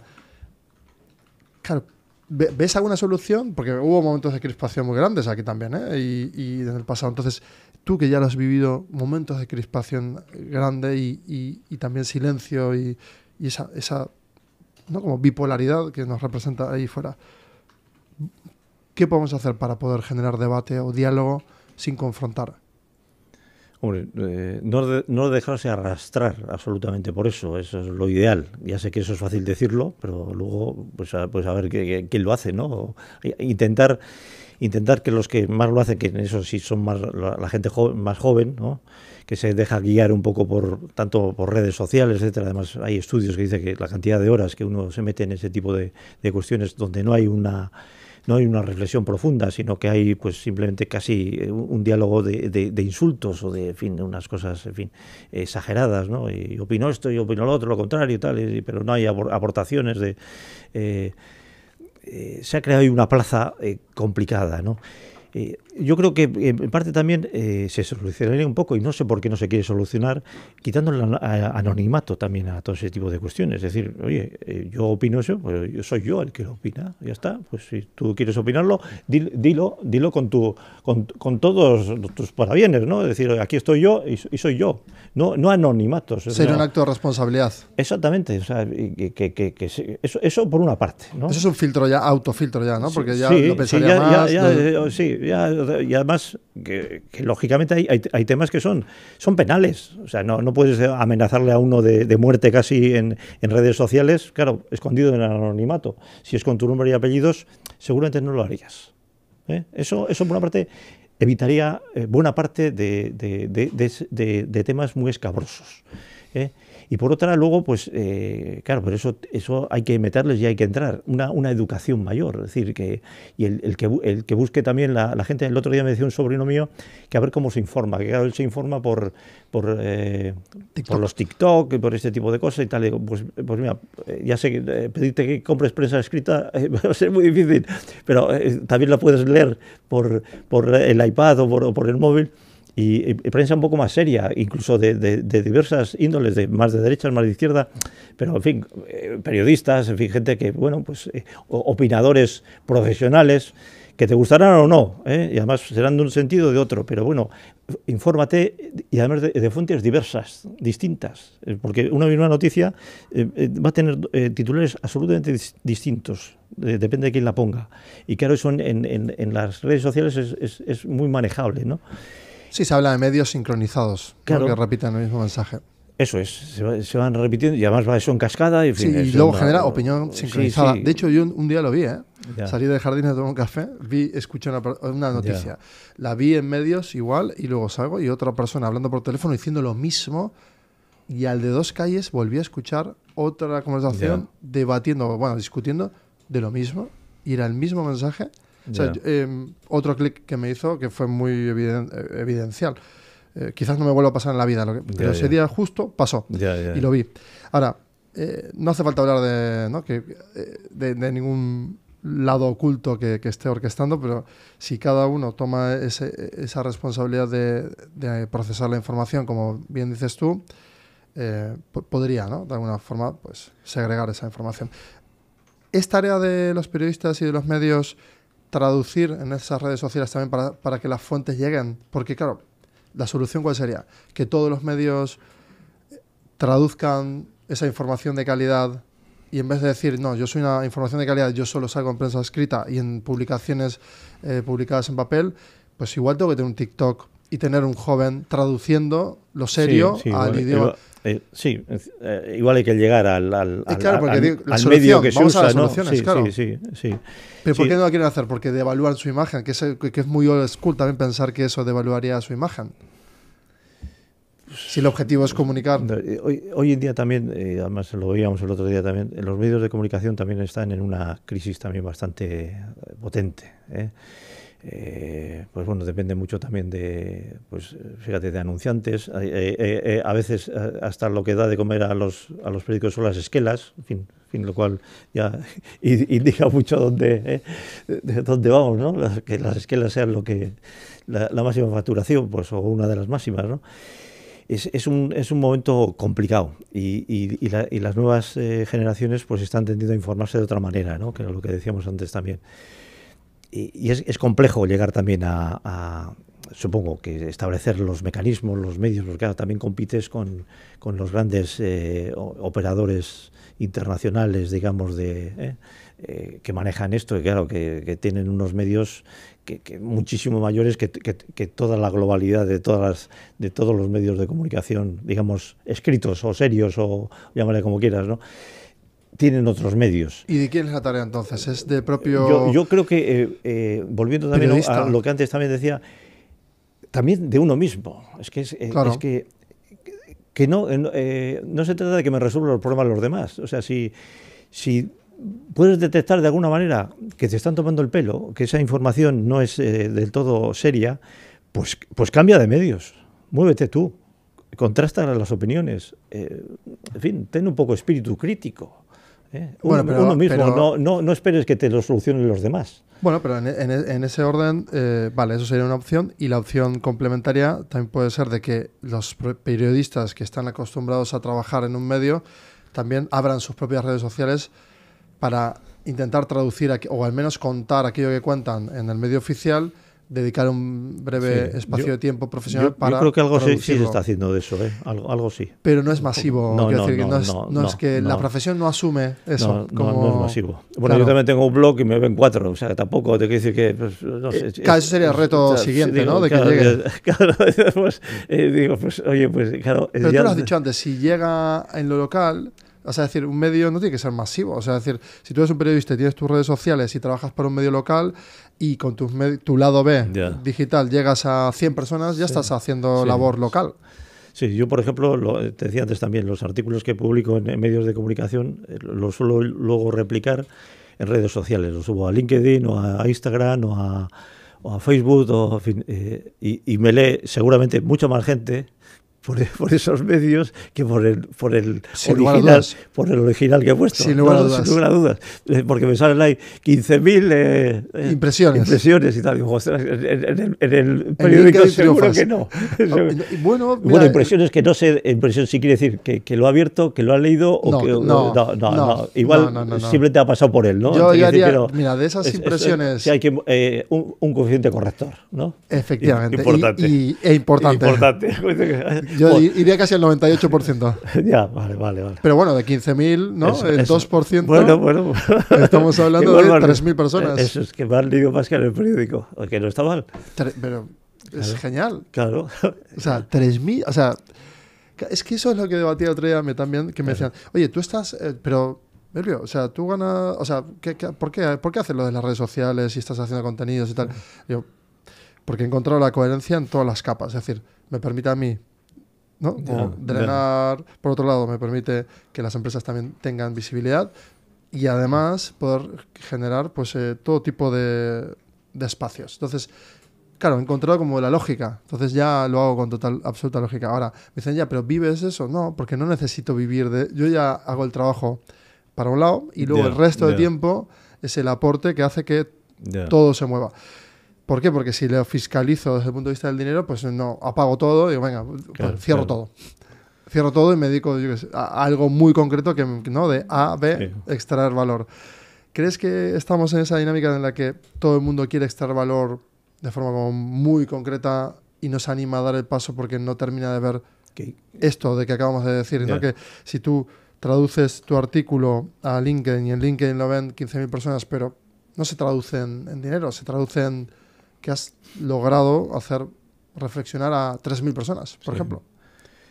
Sí, es que yo lo que busco, claro, otros pueden buscar, no sé, los youtubers sí buscan su traducción de lo que hacen en dinero, ¿no? Porque viven de ello, ¿no? De economía, o los Es que vamos a eso de vivir de ello. Los Exacto. influencers y estos, pues que viven de ello y intentan traducirlo.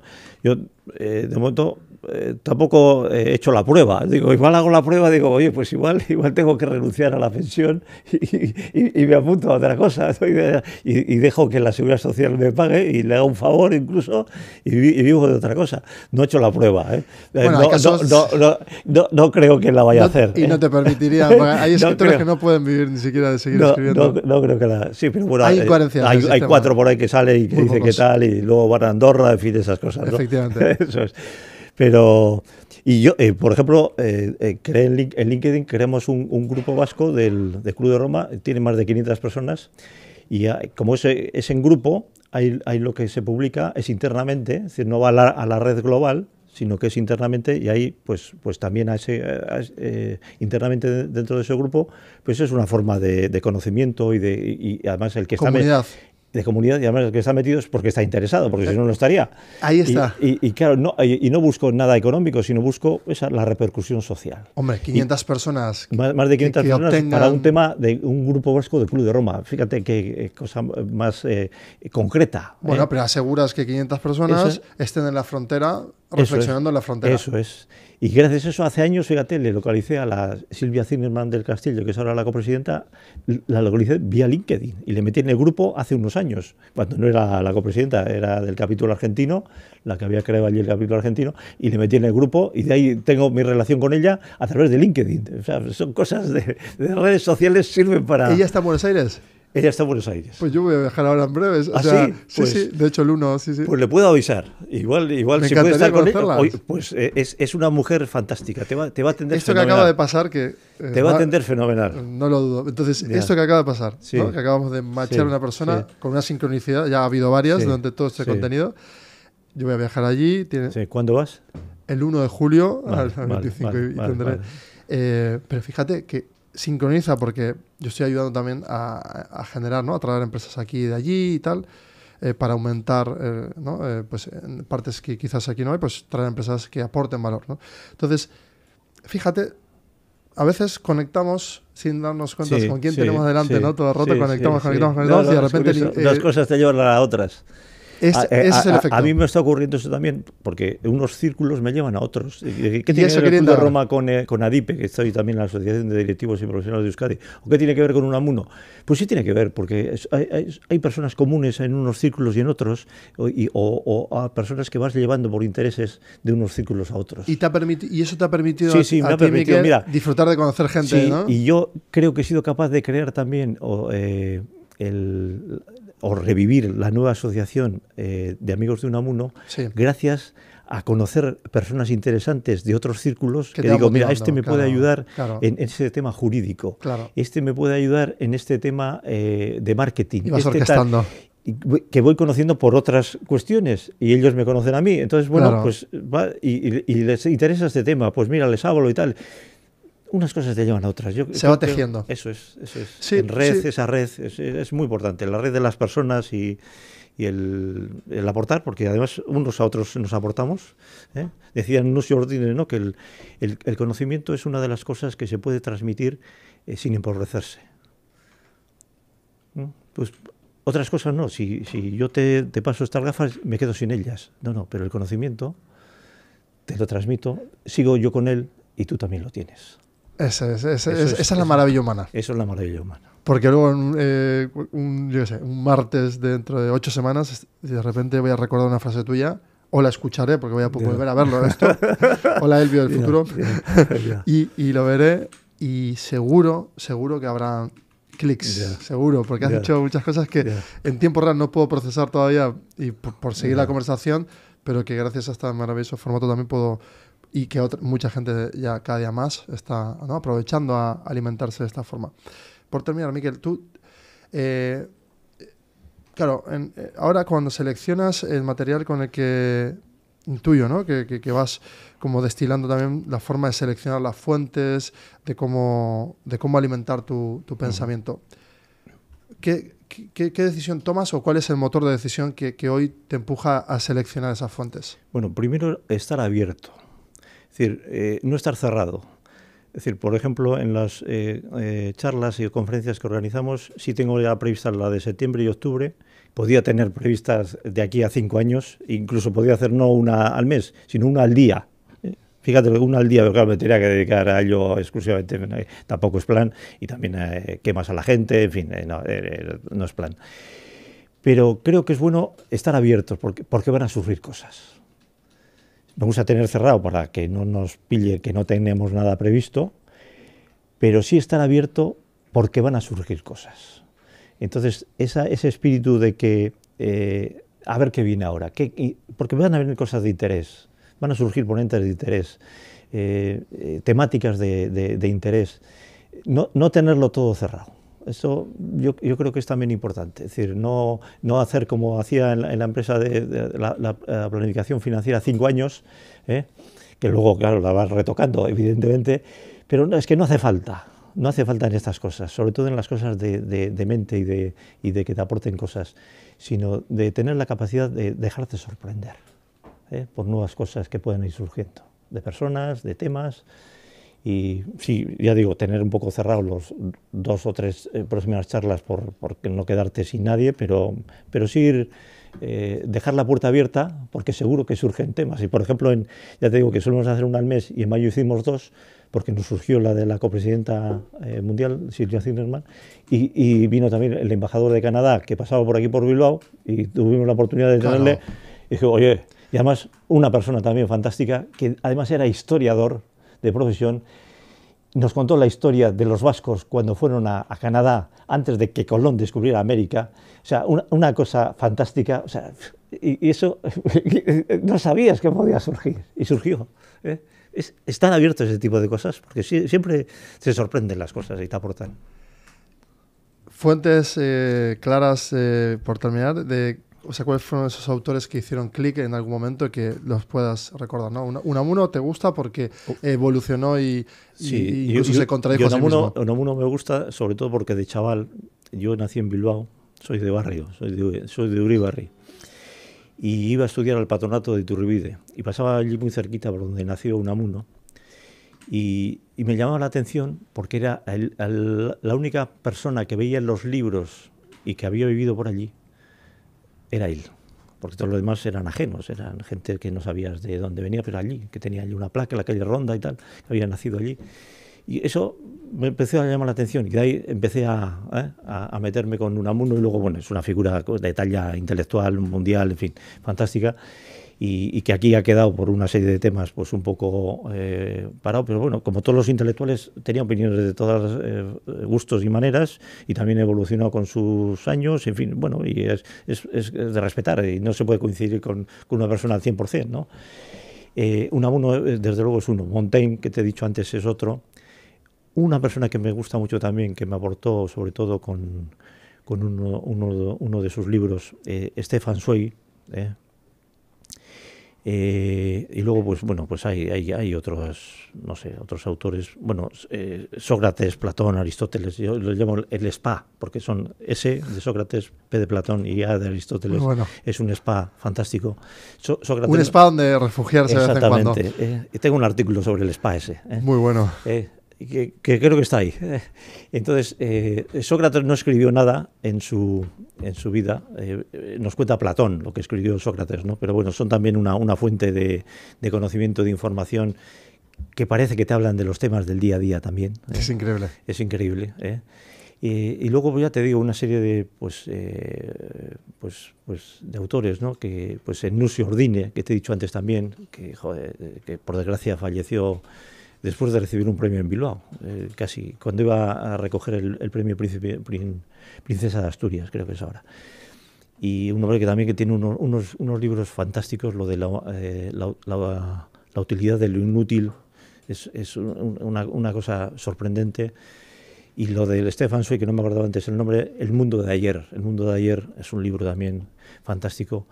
Y bueno, Albert Camus. Qué maravilla. Sus artículos, sus libros, sus reflexiones, ¡wow! Un humanista impresionante. Entonces, bueno, pues ese tipo de... que son los que me vienen ahora de momento. Hay muchos más, ¿eh? Ahí viene una referencia, tengo en biografía una referencia a todos ellos. Son los que me han aportado cosas y te siguen aportando, ¿eh? Porque van saliendo nuevas cuestiones. Y luego ya te digo, el estar abierto, porque siempre cualquiera te puede aportar cosas. Y seguro que el bio hoy me ha aportado alguna también. ¿Tus nietos? ¿Qué crees a que se van a dedicar tus nietos en 20 años? ¿A qué se van a dedicar? Sí. ¿Intuyes algo de este futuro entre la cuántica, la IA, la robótica? Bueno, a uno le gusta mucho el tema informático, ¿eh? Porque tiene el padre también es informático, yo creo que también es más, yo cuando tengo el móvil nuevo, pues ya no le doy a los hijos, han quedado solitos, les doy a los nietos para que me digan, para que me lo pongan en marcha. Digo, ay, Tite, es así. Venga, pues ya está. Y pues no sé, en el fondo a lo que quieran. Yo creo que tampoco hay que meterles nada. Mira, mis aitas querían que estudiase medicina. Nunca me llamó la medicina. Sí acabé liado con una enfermera, con la que te he dicho antes, que, mira, o sea que algo intuyeron. Pero yo creo que tienen que tener la mente abierta. Además, las provisiones dicen que saldrán nuevas. La mayor parte de las que conocemos ahora van a desaparecer y que va a haber nuevas. Entonces, bueno, yo creo que tener la mentalidad abierta para adaptarte a las circunstancias de cada momento y sobre todo, tener valores, ¿no? Porque a mí una de las cosas que últimamente además no me están gustando mucho, incluso de algunos filósofos importantes actuales, que te dicen que no hay valores universales, que los valores dependen de las civilizaciones. Y yo no me lo creo. No, hay un paquete yo creo básico, que sí hay una serie de valores básico universales, que el respeto al ser humano es un valor universal, se sea de donde se sea, se tenga la ideología que se tenga, la religión que se tenga, y si no se tiene ese respeto es que no tienes valores. Palabra. La palabra, exactamente, que aquí se decía, ¿no? La palabra de vasco, no hace falta afirmar, ¿no? La palabra de vasco, importante también. Hay una serie de temas que sí hay valores universales, porque es que nos están intentando vender como que no hay. Tener palabras simplemente es tener compromiso con uno mismo, ¿no? Porque si aquello que dice lo hace, cumple consigo mismo y luego con los demás. Y con el compromiso que has adquirido con otros. Exacto. También. Oye, te has comprometido algo, pues ¿por qué vas a fallar, no? Y que a veces sí es difícil cumplir y también hay que reconocer que cuando difícil, no se puede hay que enfrentarlo y decir, no he podido, no podré. Eso es. ¿Qué hacemos? Por lo menos, y dar la cara. En el mundo de la empresa es como muy habitual, ¿no? Porque cuando pueden defaultear, pues el contrato igual no puedes cumplir, por lo que sea. Lo mismo que un país con sus deudas, es decir, los compromisos se pueden reescribir, rehablar, renegociar. Tienes que dar la cara. Pero comunicando. Eso es. Miguel, no tengo palabras de verdad, o sea, me lo he pasado muy bien, he estado disfrutando mucho, espero que vosotros allí de otro lado también. Gracias por este libro que lo voy a leer. Te agradezco también esta honestidad intelectual que traes y esta frescura que parece ser que... parece mentira, ¿no? La frescura que traes, la energía que traes y esa sonrisa tiene sentido, y lo has dicho tú, ¿no? La mente no envejece. Eso es. Si hay curiosidad, la mente no envejece. Así que espero que sea un aviso muchas de las reflexiones que hemos tenido aquí. Y si quieres cerrar, pues lo que quieras decir. Nada, encantado, muchas gracias a ti. No sé si he aportado algo. Infinidad. Bueno, no sé. Como en sus combinaciones. Hemos ido por muchos vericuetos, un repaso a muchos temas. Y bueno, pues yo creo que lo que se trata es de lo que uno pueda humanamente aportar. Pues para eso estamos. Oye, el tiempo que estemos, pues que podamos aportar cosas. Si los demás quieren que se aporte y el que no quiera, pues no las asuma y ya está, ¿no? Tampoco va a ningún sitio, ¿eh? Un ejercicio de la responsabilidad con valores, con implicación, pero también con mente abierta. A mí me ha quedado claro esto y creo que quien esté atento y atenta allí va a poder extraer esto de lo que acabas de denunciar. Muchas gracias. Venga, gracias a ti. Seguimos.